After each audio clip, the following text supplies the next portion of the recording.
Bada aktore izan nahi duen bi gazteren arteko istorioa kontatzen du Winona eta Gracek. ¿En 10 años? Si quieres que te tomen en serio, tú tienes que tomártelo en serio. No te puedes permitir desaparecer. Soy actriz. Te coloca. Gurekin daukagu antzezlaneko protagonistetako bat, Ainhoa Artetxe. Ainhoa, egunon. Egunon. Winona edo Grace, nor zara zu obran, Ainhoa? Winona naiz ni. Winona zara zu. Aipatzen genuen, bi neska gazte, protagonista obran, eta antzezlanean aktore bi neska gazte ere, eta aktoreak ere.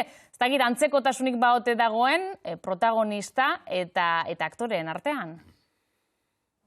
Bai, badago antzekotasun batzuk, bizipen propioak dira. Guk idatzi dugu testua zuzendariarekin batera, Alex Gerediagarekin. Beraz, gure bizipenak hor daude. Eta gainera, zuk esan duzuna, badago fikzio kapa bat eta gero errealitate kapa bat. Egiten dugu Winona eta Gracen papera, baina baita gu geu agertzen gara obran. Eta badago gure bizitza pertsonaleko dokumentuak eta horrelakoak. Beraz, bi kapa horiek daude nahastuta obran. Alegia, pertsonala eta fikzio nolabait nahastu egiten direla. Eta badago obran ere erabilina izan duzuen Marilyn Monroeen esaldi bat, eta nahiko adierazgarria dena gainera, Ainhoa, aktore izatearekin amestea, aktore izatea bera baino kitzikagarriagoa dela. Ez dakit aktore lanak desmitifikatu nahi izan duzuen esaldi honekin, edo ze irakurketa egin behar dugun? Bai, hori izan da helburuetako bat. Berez, gaia bazen normalean guztiok ditugun bizitzarekiko espektatiba horiek zelan askotan ez diren betetzen ala ez zuk espero zenituen bezala, ez?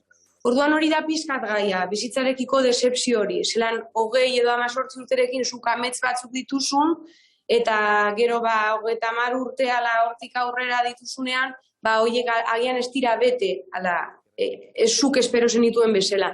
Hori zen, pizkat, beko gaia, eta horretarako aitzaki perfektua, aktoreon profesioa zen, ze bada profesio oso idiliko bat, ametzez beteta dagoena, eta, saiatu gara hori desmitifikatzen ere, eta profesioko beste alde batzuk ere erakusten. Ze askotan bakarrik erakusten da parte eder bat edo idiliko bat, eta ez da horrela, ez?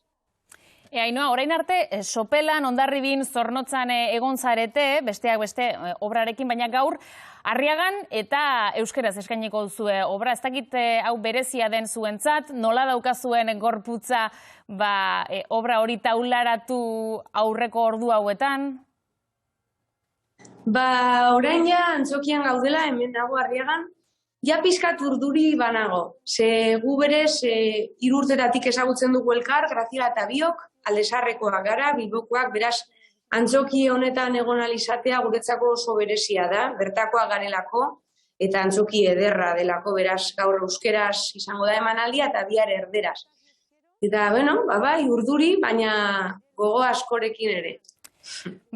Ainhoa Artetxe, eskerrik asko, ederto joan dadila ikusten ari gara irudi batzuk, sarrera moduan, eta nahi duenak esan bezala, Arriagan izango du ikusgai zuen obra, Winona eta Grace titulupean. Eskerrik asko!